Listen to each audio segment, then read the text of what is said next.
The primary purpose of this conference to explain that they're all very important in their own way.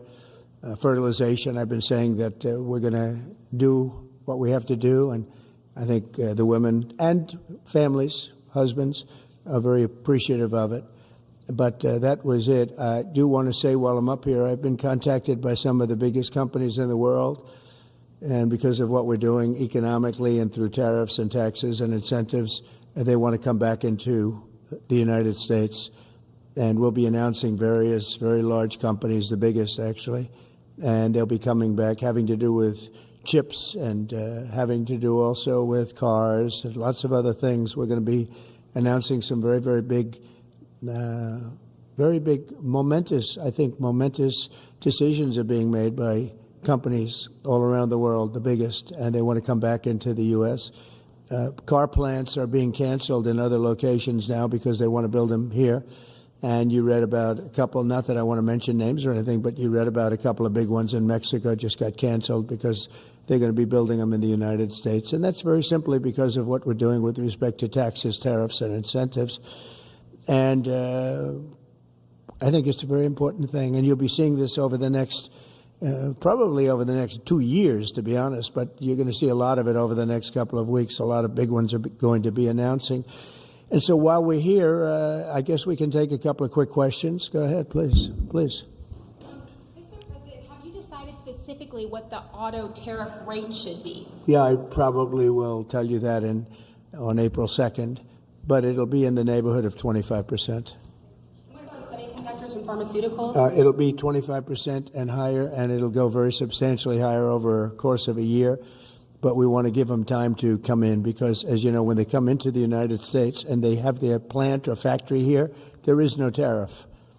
So we want to give them a little bit of a chance. Yes, thank you.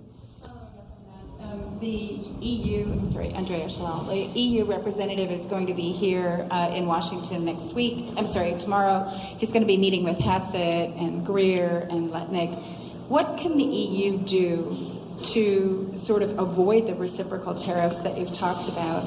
And, you know, you've talked a lot about the VAT. Do you expect them to reduce that?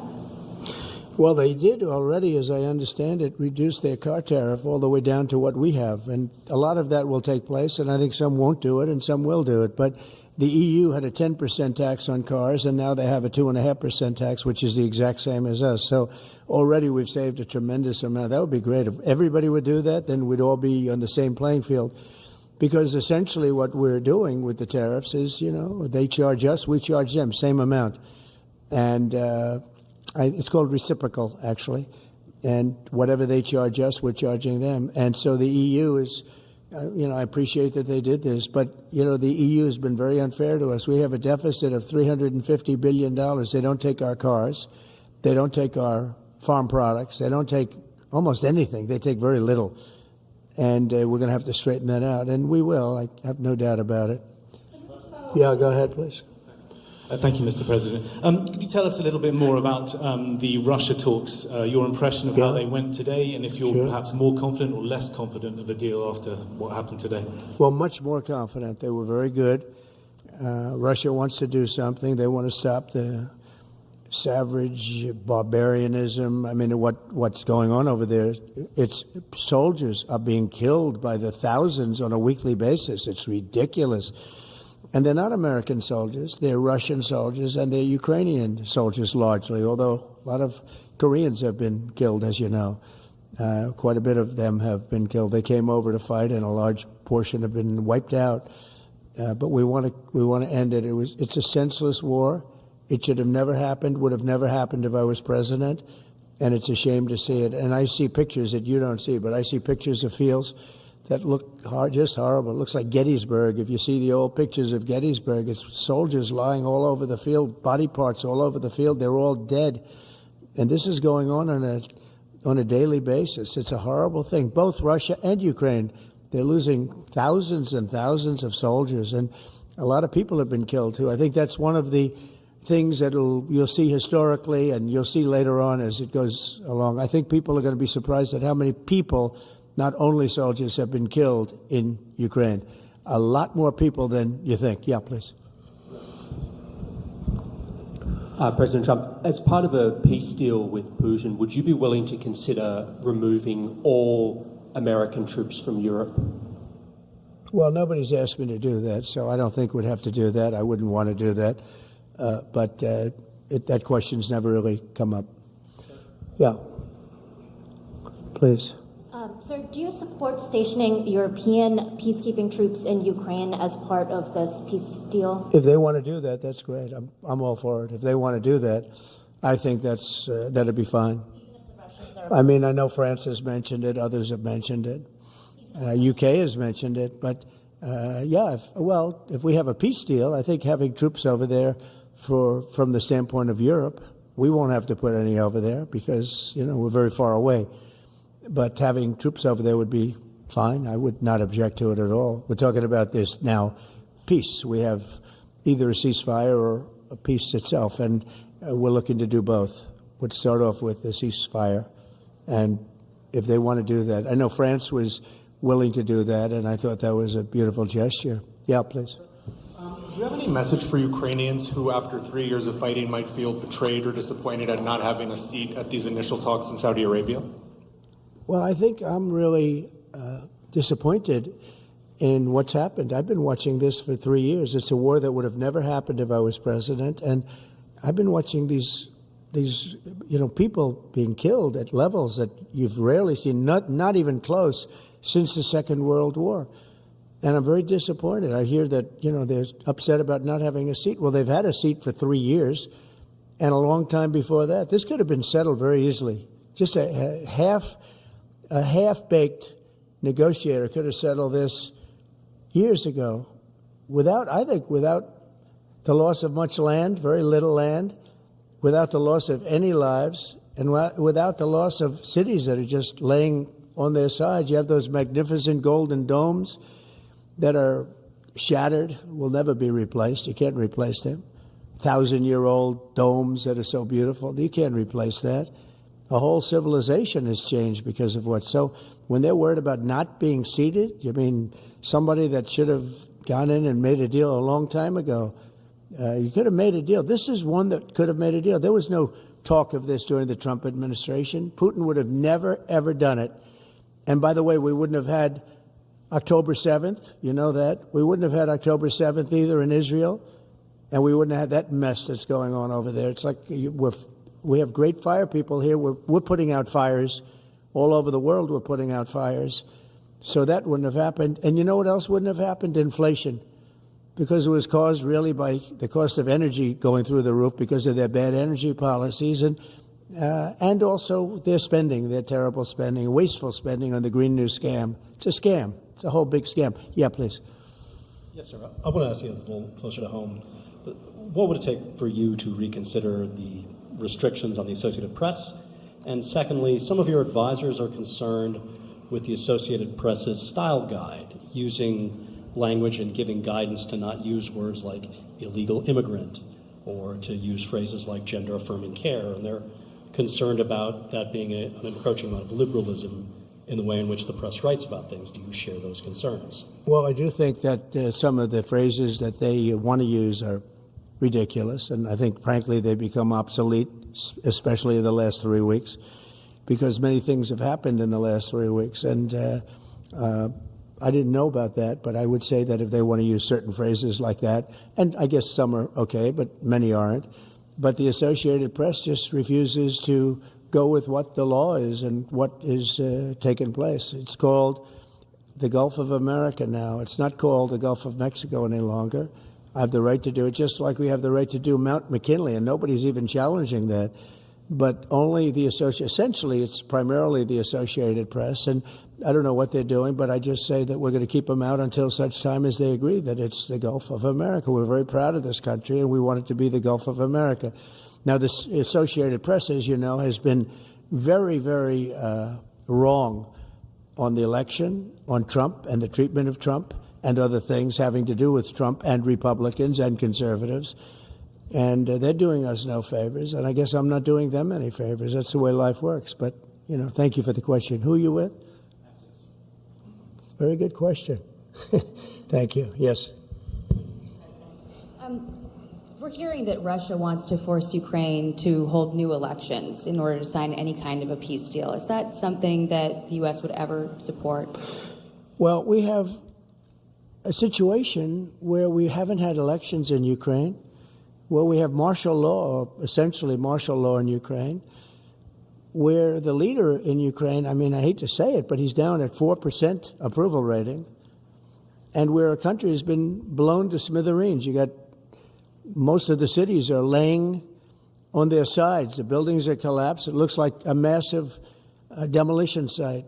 The whole, I mean, so many of the cities. I mean, they haven't done it in Kiev because I guess they don't want to shoot too many rockets in there. They've done it 20%, but they haven't done it 100%. If they wanted to do it 100%, it would probably happen very quickly. But you have cities that are absolutely decimated. And, yeah, I would say that, you know, when they want a seat at the table, you could say the people have to, wouldn't the people of Ukraine have to say, like, you know, it's been a long time since we've had an election. That's not a Russia thing. That's something coming from me and coming from many other countries also. You know, Ukraine is being just wiped out. Look at what's happening to the cities. There are cities, there's not even a building standing. It's a massive, you talk about Gaza. I mean, it's literally, these cities look like Gaza. Actually, many have, percentage-wise, more buildings knocked down than in Gaza. So, you know, people are tired of it. People want to see something happen. And, you know, the other thing that it's been bothering me for a long time, because I solved the problem with NATO. They paid hundreds of billions of dollars into the funds of NATO when I said you got to pay, because the United States was paying for European countries, and then they take advantage of us on trade. But I've seen it. Look, they have to pay. They have to find out, where's the money going to? We have, I believe, President Zelensky said last week that he doesn't know where half of the money is that we gave him. Well, we gave them, I believe, $350 billion, but let's say it's something less than that, but it's a lot. And we have to equalize with Europe, because Europe has given a very much smaller percentage than that. I think Europe has given $100 billion, and we've given, let's say, 300 plus, and it's more important for them than it is for us. We have an ocean in between, and they don't. But where is all the money that's been given? Where is it going? And I've never seen an accounting of it. We give hundreds of billions of dollars. I don't see any accounting. So I want to see peace. Look, you know why because I don't want all these people killed anymore. I'm looking at people that are being killed, and they're Russian and Ukrainian people, but they're people. Doesn't matter where they're from on the whole planet. And I think I have the power to end this war. And I think it's going very well. But today I heard, we weren't invited. Well, you've been there for 3 years. You should have ended it 3 years. You should have never started it. You could have made a deal. I could have made a deal for Ukraine that would have given them almost all of the land, everything, almost all of the land, and no people would have been killed, and no city would have been demolished, and not one dome would have been knocked down. But they chose not to do it that way. And President Biden, in all fairness, he doesn't have a clue. What he was so bad for this. He was so bad, so pathetic, so sad. But with all of that being said, look, it is what it is. When I left, there was no chance that this could have happened. But it happened because we had incompetent leadership at many different levels. But when you see what's taken place in Ukraine with millions of people killed, including the soldiers, millions of people killed, a big percentage of their cities knocked down to the ground. I don't know how anybody even lives there. You know, when they say they took a poll and Zelensky's at 4%, who's living there? You know, I mean, it's hard to believe that people live there. Their cities are being knocked down, and this is something that would have never happened. And by the way, for 4 years, it didn't happen. It was never going to happen. Go ahead. One follow-up question. How would you counter the perception, because Russia's pushing for this, obviously, they don't really hold true elections, that would be a capitulation of some sort? How would you guard against potentially Russia installing a puppet government? And then finally, how would that new election have an impact on getting Zelensky to sign the rare earth minerals deal? Look, you have leadership, and I like him personally. He's fine. But I don't care about personally. I care about getting the job done.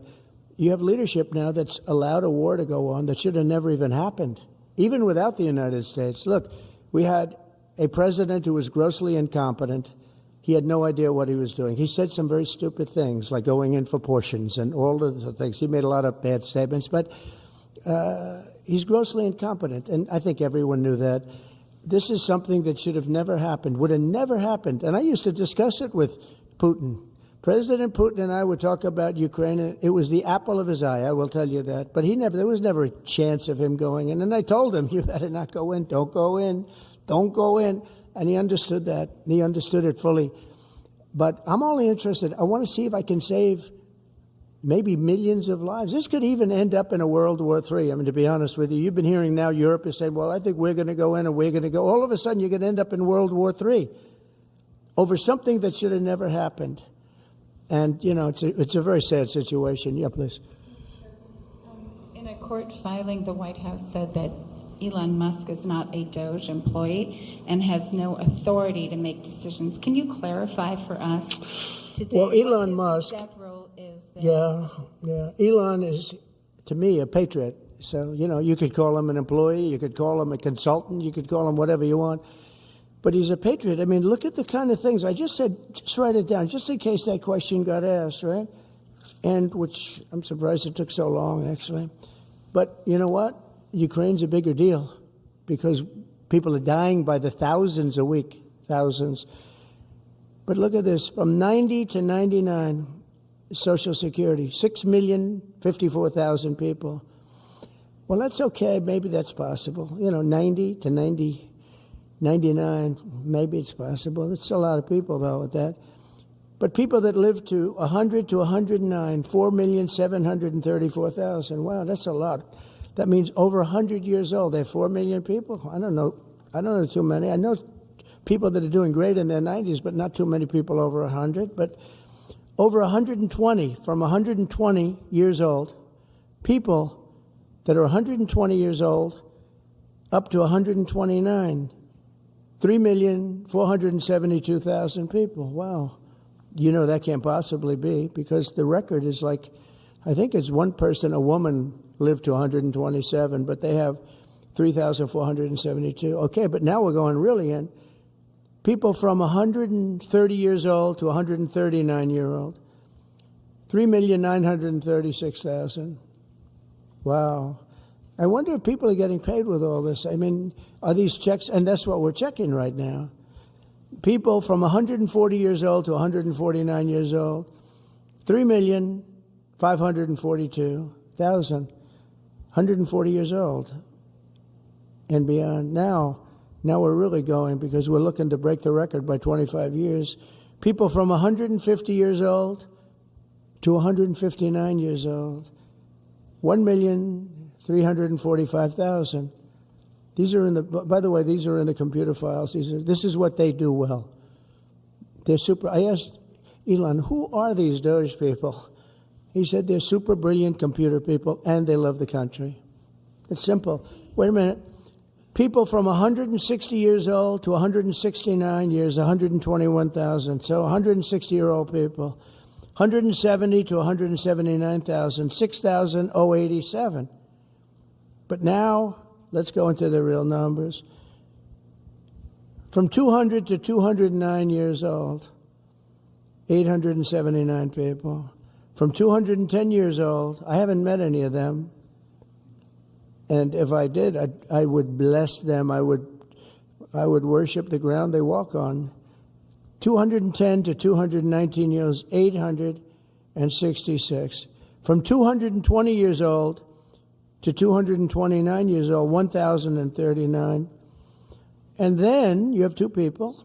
From 240 years old to 249 years old, one person. And there's one person that's 360 years old. That's just that. And then, where's the money being spent, right? Let's go into that for just a second. $520 million for a consultant on the environment. It's called Environmental, Social, and Governance. Investments in Africa and mobilize private sector resources. $520 million. Somebody got $520 million for an environmental sounds like an environmental study. I've always been one that paid a lot of money for my environmental studies, but I paid like $50,000, not $520 million. $520 million for ESG. $25 million to promote biodiversity, conservation, and promote licit livelihoods by developing socially responsible behavior in the country of Colombia. Well, it's nice. $25 million going to Colombia for something that nobody ever heard of. $40 million to improve the social and economic inclusion of sedentary migrants. $40 million. $42 million for Johns Hopkins, great place, to research and drive social and behavior change in Uganda. $42 million. What about us? What about social change in our country? $70 million for a center at Purdue to research university-sourced, evidence-based solutions to developmental challenges. I mean, these are massive numbers on things that nobody ever heard about. $10 million for Mozambique voluntary medical male circumcisions. $10 million for circumcisions in another country. $9.7 million for UC Berkeley to develop a cohort of Cambodian youth with enterprise-driven skills. In other words, let's teach them something about enterprise. What about our people? Can't we teach them about enterprise? $2.3 million for strengthening independent voices in Cambodia.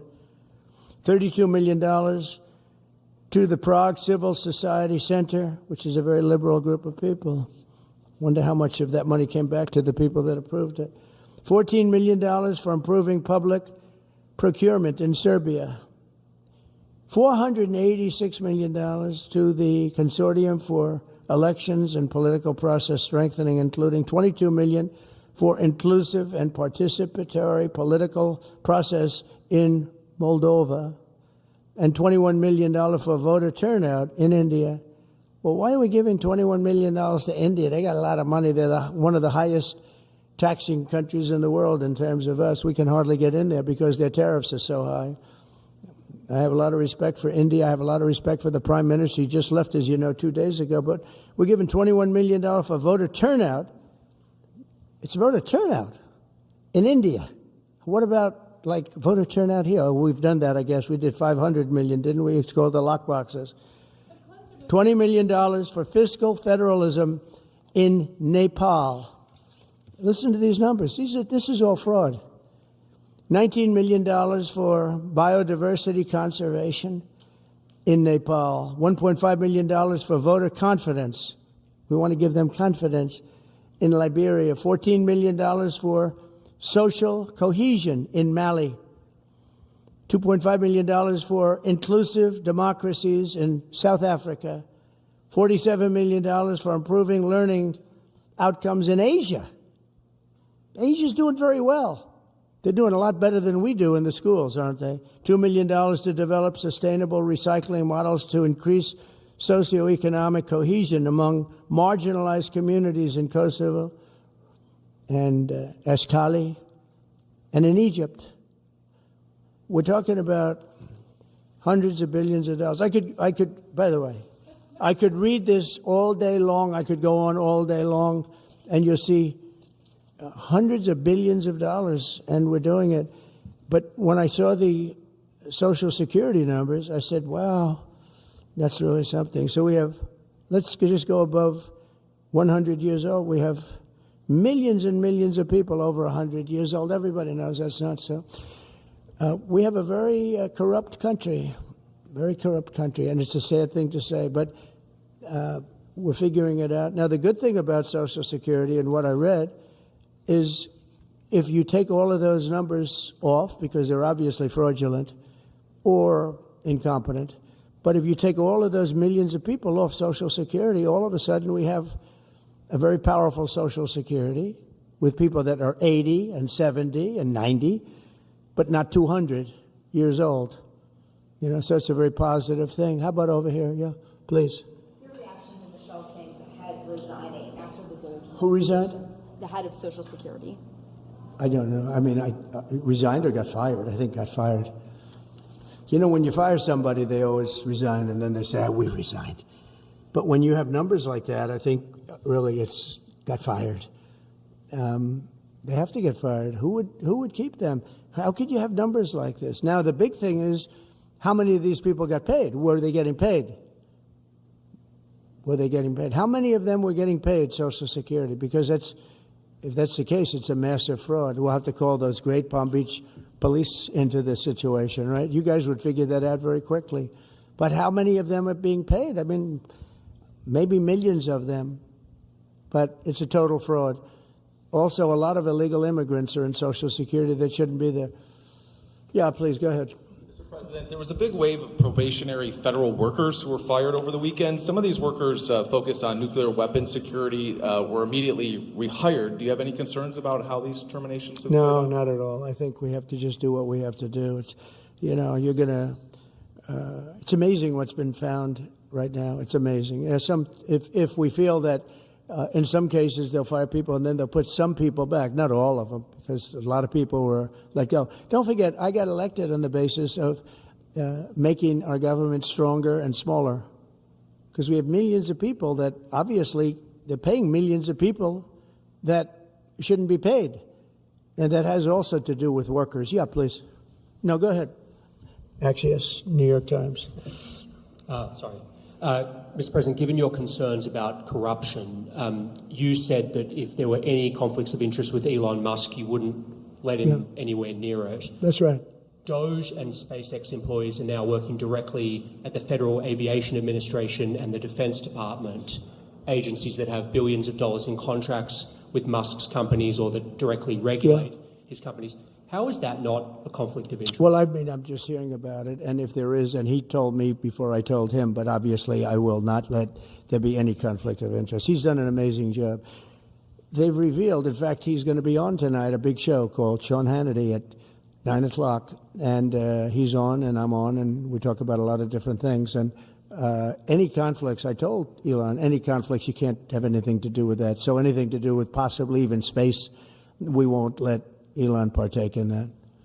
Yeah, please.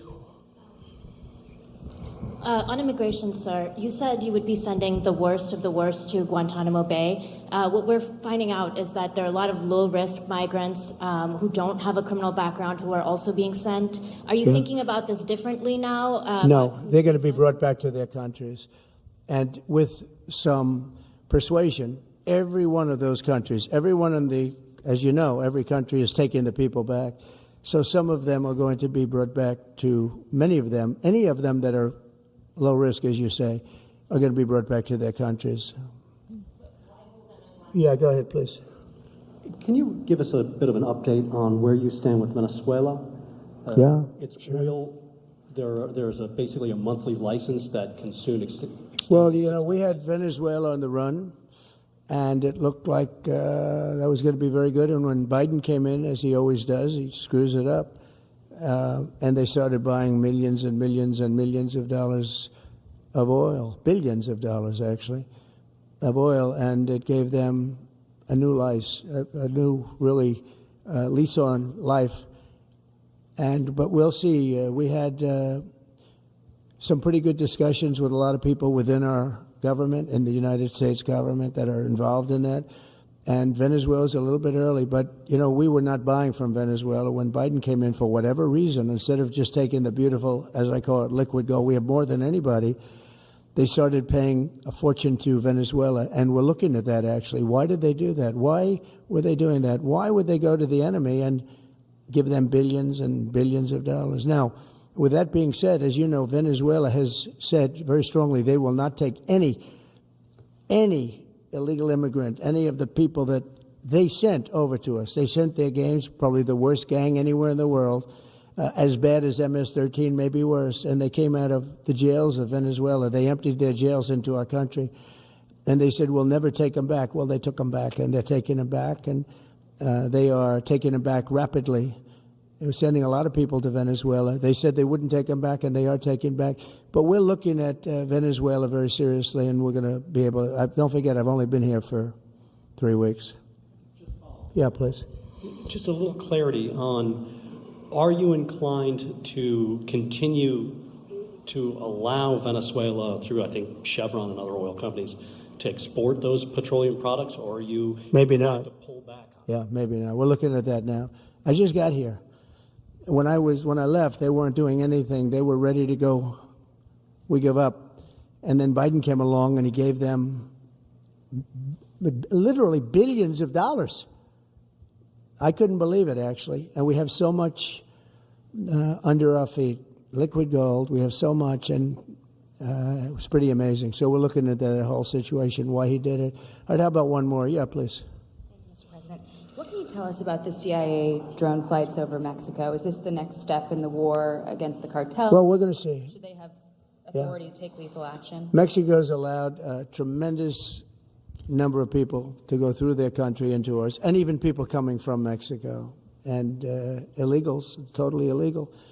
They've allowed people to empty jails into Mexico and then let them come through with this totally ridiculous open border policy of the Biden administration. So millions of people have come in, and hundreds of thousands, and actually millions, are criminals. They came in from jails all over the world. They'd release them into Mexico, and they come into our country. And they also came in from Canada, by the way, large numbers through Canada. In fact, when we closed up the one border, they came in through the other border. So Canada is not an uninterested party. But I will say this. We're dealing with Mexico. I have a very good relationship with Mexico, but I think Mexico is largely run by the cartels, and that's a sad thing to say. And if they wanted help with that, we'd give them help. But Mexico, if you look at what's gone on with Mexico for years now, but now especially, it's run by the cartels, and they've allowed millions of people to come into our country from jails and prisons of other countries from all over the world, not just South America, Africa, Asia, all over. A lot from the Congo in Africa, a lot. They opened their jails. They came in through Mexico, and we have some of the worst criminals coming in from the Congo and other places. So it's not just South America, and it's not just Venezuela, but they opened their jails. And you know, the crime rates in Venezuela and other places all over the world has gone way down. You know why? Because they've given us their prisoners, they've given us their drug lords and their gang members, and it's hard to believe that we accepted this. It's hard to believe that we allowed open borders, and we're taking in, hundreds of thousands and millions of people coming in from all over the world that are absolute stone-cold criminals. In fact, 11,088 murderers, and many of those people have murdered more than one person. Why are they giving us these people, and why are we taking these people under Biden? You had a border czar that never went to the border. Happened to be a vice president, never went to the border, never called the border people. I call them all the time. I speak to them all the time. But here's the good news. We have the most secure border we've ever had right now. As secure and even more secure than I had it 4 years ago. And the Border Patrol is doing incredible. ICE is doing incredible. Tom Homan's unbelievable, and Kristi Noem has been just working very, very hard, very, very hard. And we have the best numbers we've ever had, and we're going to keep it that way. And we're going to find out how a thing like this could have happened to our country, because who would allow this to happen? What they've done to our country is so sad. Thank you very much. Thank you. Thank you.